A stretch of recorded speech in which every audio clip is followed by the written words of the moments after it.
far as challenges and transition. And for me, it was the decision to go to graduate school. So I was working at Kaiser, and I had taken on a project because I felt empowered to do it, and I felt the company needed to do it. And so I did this big project that was very successful, and it got attention for me with the CEO, the then CEO, and also the current CEO.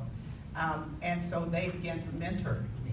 And as they mentored me, their advice was, you know, you have so much potential, you've got a lot of energy and passion, but you need to go to graduate school and get a graduate degree in something in healthcare or health administration so that you understand the foundation of the industry. And for me, that was a huge decision because I had 3 kids and a husband, so 4 kids.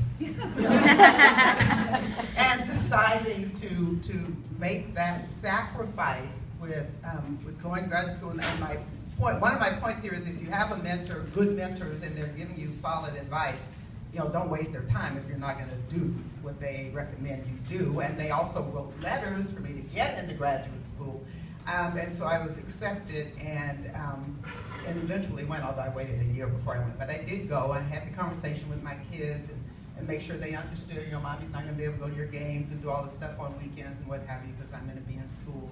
But the main point of that was, even though I dreaded it and I thought, you're crazy for doing this, why are you doing this? And you're going to have to do this internship and change jobs and all this stuff. But nevertheless, this gets the intuition and following the leading that's inside. And I knew I wanted more out of my career, and I was stuck, and I had to find a way to break through that glass ceiling. And, you know, per their advice, getting that graduate degree was the way to do it. So I did it, and, you know, it was so invigorating. First of all, I was very surprised when I got into graduate school, being invigorated, being in that learning environment, just sucking up all the knowledge that I could. But it also helped me to become very forward-thinking was the other lesson, so that I began to see that the next industry on the horizon was biotech. And so you went from biotech I went from to healthcare to provider, healthcare, always doing government affairs, public affairs. Oh, okay, always in the same field. But to biotech, which was the new emerging industry. So the bottom line is, it was exactly what I needed to propel my career to the next level, vice president, senior vice president, to a new industry, very lucrative. And so it was a risk, though. And so for me, that was the big decision. Do I take this risk? Do I make the sacrifice? Gets to work-life balance. You know, can we have it all? I always like to say, yes, you can have it all, just not at the same time.